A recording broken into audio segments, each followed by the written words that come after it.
Hi hello நான் Sivabalan Anisa video போட்டுட்ருக்கேன். இன்றைக்கி எதை பற்றி பார்க்க போகிறோம் அப்படின்னா, ஆஸ்திரேலியாவோட ஹீரோன்னு ஒரு பையனை சொல்கிறாங்க. அந்த பையனோட கதையை பற்றி பார்ப்போம். ரொம்ப சுவாரஸ்யமான கதை. அவனோட கதையை கேட்டுட்டு நம்ம ஓட ஆரம்பிக்கல, இன்னும் எண்டூரன்ஸ் ஸ்போர்ட்டுக்குள்ளே வரலை அப்படின்னா மனுஷனே கிடையாது. பாருங்கள், அந்த 13 வயசு பையன் என்ன மாதிரி செஞ்சுருக்கான் அப்படின்றத பாருங்கள், கேளுங்க. அந்த கதை நல்லாயிருக்கும். வீடியோக்குள்ளே போகிறதுக்கு முன்னாடி கிரவுண்டில் வந்து நாங்கள் வந்து சிங்கம் ஹேண்ட்மேன் அகாடமி அப்படின்னு ஒரு கிரவுண்டு வந்து சிவகங்கை மாவட்டத்தில் ரெடி பண்ணிக்கிட்டு இருக்கோம். அது வந்து மேரத்தான் ஸ்போர்ட்டுக்கு ட்ரைனிங் கொடுக்குற ஒரு கிரவுண்டாக உருவாக்கிக்கிட்டு இருக்கோம். எங்களுக்கு என்ன மாதிரி ஒரு பிஸ்னஸ் ஆப்பர்ச்சுனிட்டி தேவைப்படுது அப்படின்னா, பிஸ்னஸ் டு பிஸ்னஸாக இருந்தால் நல்லாயிருக்கும். இப்போ எங்கள் கிரவுண்டுக்கு தேவையான பொருட்கள், இப்போ வந்து ரோலர் தேவை, ஜென்ரேட்டர் தேவை, ஷெட்டு போடணும், மித்த பொருட்கள்லாம் தேவை அப்படின்ற பட்சத்தில் நீங்கள் இந்த மாதிரி பிஸ்னஸ் யாராச்சும் பண்ணிக்கிட்டு இருக்கீங்க அப்படின்னு நீங்கள் எங்களுக்கு ஒரு அட்வர்டைஸ்மெண்ட் ஆப்பர்ச்சுனிட்டியாக கொடுத்தீங்க அப்படின்னா ஒரு டிஸ்கவுண்ட் ப்ரைஸ் மூலிமா அந்த அட்வர்டைஸ்மெண்ட்டை நாங்கள் பண்ணுறோம். அந்த எங்களுக்கு பணத்துக்கு பொருளாக கொடுத்தீங்க அப்படின்னா ரொம்ப உதவியாக இருக்கும். ஸோ உங்களுக்கு இந்த மாதிரி இதில் விருப்பம் இருந்தது அப்படின்னா என்னோட இமெயில் ஐடி தரேன், அந்த இமெயில் ஐடிக்கு மெசேஜ் பண்ணுங்கள். ஓகேவா? இப்போ வீடியோக்குள்ளே போவோம். இந்த பையன் பேர் ஆஸ்டின், ஆஸ்திரேலியாவில் இருக்கான். இந்த பையனோட வயசு வந்து 13.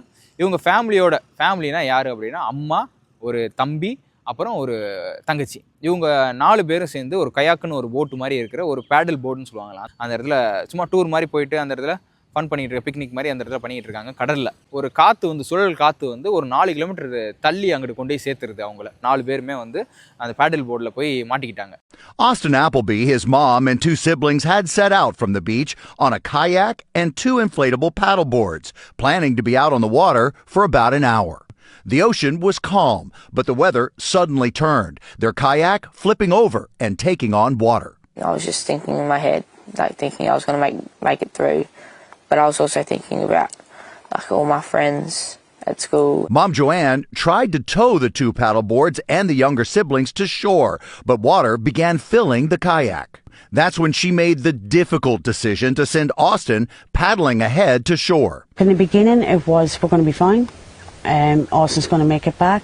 As time went on, I was like, why? I haven't seen anyone come. Austin leaves his family behind, but has to ditch the kayak, battling the waves by swimming alone for 4 hours to get 2.5 miles back to the beach. இப்போ அவங்க அம்மா என்ன சொல்கிறாங்க அப்படின்னா, இந்த குடும்பத்துக்கு இருக்கிற ஒரே நம்பிக்கை நீந்தாப்பா அப்படின்னு இந்த ஆஸ்டின்ற ஒரு 13 வயசு பையன்ட்ட சொல்கிறாங்க. லைஃப் ஜாக்கெட்டு எடுத்துக்கிட்டு அவன் வந்து நீந்த ஆரம்பிக்கிறான். இந்த டிஸ்டன்ஸ் பார்த்தீங்க அப்படின்னா 4 கிலோமீட்டர். கடல்ல இருந்து கரைக்கு வரணும் அப்படின்னா 4 கிலோமீட்டர். திசையும் தெரியாது, எப்படி வந்தேன் அப்படின்றதெல்லாம் எனக்கு இன்னும் கேள்வியாக இருக்குது. லைஃப் ஜாக்கெட் போட்டுக்கிட்டு ஒரு 2 கிலோமீட்டர் வரையும் வந்துட்டானா. அதுக்கப்புறம் வந்து அந்த லைஃப் ஜாக்கெட் யூஸ் ஆகலை. அதையும் தூக்கி போட்டுட்டு கலட்டி போட்டுட்டு அடுத்து 2 கிலோமீட்டர் நீந்தியே போயிருக்கான். என்னடா அந்த 4 கிலோமீட்டர் நீந்தி போனதில் என்ன விஷயம் கேட்டிங்கன்னா, Yeah, I just said, all right, not today. I have to keep on going. I knew it would be a long way because it was like 4 kilometers. But the kayak kept on taking in water. I was fighting rough seas. I started swimming with just my life jacket, and then after a while I found out that didn't work. I had to untie the life jacket and I had to just swim to shore. I had the life jacket and the kayak for 2 hours, and then for the next 2 hours I was just swimming. I think at one point I was thinking of Thomas the Tank Engine, trying to get the happiest things in my head, trying to make it through. Finally I just made it to shore, and I hit the bottom of the beach and I just collapsed. And then after that I had to sprint 2 kilometers to go get to the phone. I said I need helicopters, I need planes, I need boats. My family's out at sea. நிலத்தில் ஓடுற மாதிரியோ நடக்கிற மாதிரியோ இந்த கடல் வந்து சாதாரண விஷயம் கிடையாது. கடல் வந்து ரொம்ப பயமுறுத்தும். கடலோட ஆழம் ரொம்ப பயமுறுத்தும். தண்ணி ரொம்ப பயமுறுத்தும். என்னதான் நீச்சல் தெரிஞ்சிருந்தாலும் அந்த அலை ரொம்ப பயமுறுத்தும். பயமுறுத்துறதுன்றது ரெண்டாவது ஒரு ஃபுல் அயன்மேன் எடுத்துக்கோங்க. 42 கிலோமீட்டர் தொடர்ந்து ஓடணும், 180 கிலோமீட்டர் தொடர்ந்து சைக்கிள் பண்ணணும், அதுக்கு போக 3 கிலோமீட்டர் ஸ்விம்மிங் பண்ணணும். இந்த 3ஐயும் தொடர்ந்து பண்ணால் தான் அந்த அயன்மேன் சொல்லுவாங்க. இந்த அயன்மேன்லேயே இப்போ 42 கிலோமீட்டர் ஏன் வச்சுருக்காங்கன்னா, எக்ஸ்ட்ரீம் ஸ்போர்ட்டு இந்த 42 கிலோமீட்டர் ரன்னிங்கில். சைக்கிளில் 180 வைக்கிறாங்க அப்படின்னா 180 தான் எக்ஸ்ட்ரீம். அதே மாதிரி ஸ்விம்மிங்கில் வந்து 3 கிலோமீட்டர் தான் எக்ஸ்ட்ரீம். ஆனால் இந்த பையன் 4 கிலோமீட்டர் ஸ்விம் பண்ணியிருக்கான் 13 வயசில். இதை முடிச்சதுக்கப்புறம் ஸ்விம்மிங் பண்ணி அந்த கரையை போய் சேரும்போது ரொம்ப கொச்சாகி அப்படியே விழுந்துட்டான். விழுந்ததுக்கப்புறம் அவனால் அந்த இடத்துலையே ஃபோன் இருக்கும், தகவலை சொல்லியிருக்கு, ஃபேமிலியை காப்பாற்றிடலாமா? இல்லை. அதுக்கப்புறம் என்ன பண்ணியிருக்கான், 2 கிலோமீட்டர் ஸ்ப்ரிண்ட் அடித்து ஓடி இருக்கான் அந்த ஃபோன் இருக்கிற இடத்த தேடி. அதுக்கப்புறம் தான் போய் ஃபோனில் போய் இந்த மாதிரி என் குடும்பம் அப்படி மாட்டிக்கிச்சு, காப்பாற்றுங்க, ஹெலிகாப்டர் வேணும், ரெஸ்கியூ போட் வேணும், அப்படி இப்படிலாம் சொல்லி காப்பாற்றி இந்த ஃபேமிலியை வந்து இப்போ ரெஸ்கியூ பண்ணியிருக்கான். இந்த பையன் தான், ஆஸ்டின்ற பையன் தான் வந்து இப்போ ஆஸ்திரேலியாவோட ஹீரோவாக இருக்கான்.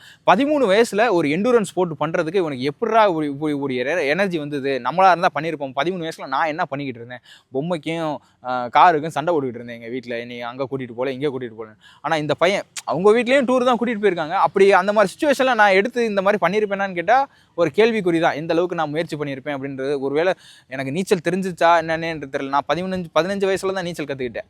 13 வயசுலேயே இந்த பையன் இவ்வளோ தூரத்துக்கு பண்ணியிருக்கான் அப்படின்னா நினச்சி பாருங்கள். நமக்கு எண்டூரன்ஸ் போட்டு நம்ம லைஃபுக்கு ஏதாச்சும் ஒரு கட்டத்தில் ரொம்ப யூஸ்ஃபுல்லாக இருக்கும். இதில் வந்து நிறைய பேர் சொல்லலாம், நாங்கள் ஏன்டா நடுச்சாமத்தில் சுடுகாட்டுக்கு போகிறோம் அப்படின்ற மாதிரி. அப்படி கிடையாது. என்ன நேரத்தில் யாருக்கு என்ன நடக்கும்னே சொல்ல முடியாது. உங்களுக்கு தேவையில்லாமல் இருக்கலாம். இப்போ ரன்னிங் போகிறதோ, ஸ்விம்மிங் போகிறதோ. இதே மாதிரி இன்னொரு வீடியோ ஒன்று பார்த்துருப்போம். ஒரு அம்மா கை குழந்தையோடு வச்சுருப்பாங்க ரோட்டில், அந்த ட்ராலி மாதிரி இருக்கும்ல, அந்த சின்ன கை குழந்தையெல்லாம் வச்சு உருட்டி கொண்டு போவாங்கல்ல, அந்த அது என்ன ஆகும் அப்படின்னா, ரோட்டில் அப்படியே அவங்க கையை மீறி போய்கிட்டே இருப்பாங்க. இவங்க ரொம்ப ஒபீஸாக இருப்பாங்க. அந்த குழந்தைய போய் ஓடி போய் ரெண்டு அடி ஓடி போய் பிடிச்சா தடுத்துடலாம். ஏன்னா வண்டியெல்லாம் காரெல்லாம் கிராஸ் ஆகிக்கிட்டு இருக்கும். அதை கூட அவங்களால செய்ய முடியாது அந்த உடம்பை வச்சு. நான் குண்டாக இருக்கிறது வந்து, நான் ஒபீஸாக இருக்கிறது வந்து என்னோட கம்ஃபர்ட்டு, நான் இப்படி தான் இருப்பேன். நீங்கள் எப்படி இருந்தாலும் வரும். நம்மளால் ஃபிசிக்கல் ஆக்டிவிட்டி நார்மலாக பண்ண முடியுமா? எல்லா ஆக்டிவிட்டீஸும் அன்றாட வேலைகளை பண்ண முடியுமா? நம்ம வந்து ஒரு குழந்தையை உருவாக்குறோம், நமக்கு வந்து ஒரு குழந்தை இருக்குது, நம்மளை நம்பி ஏதாச்சும், எனக்கு வந்து தங்கச்சி பசங்க இருக்காங்க, என்னையை நம்பி இருக்காங்க அப்படின்ற பட்சத்தில் அவங்களுக்கு ஏதாச்சும் இக்கட்டான சூழ்நிலை வரும்போது பண ரீதியாகவும் சரி, உடல் ரீதியாகவும் சரி, நம்ம வந்து எஃபோர்ட் போட்டு அவங்களுக்கு ஏதாச்சும் உதவி பண்ண முடியுமா அப்படின்றத யோசிக்கணும்.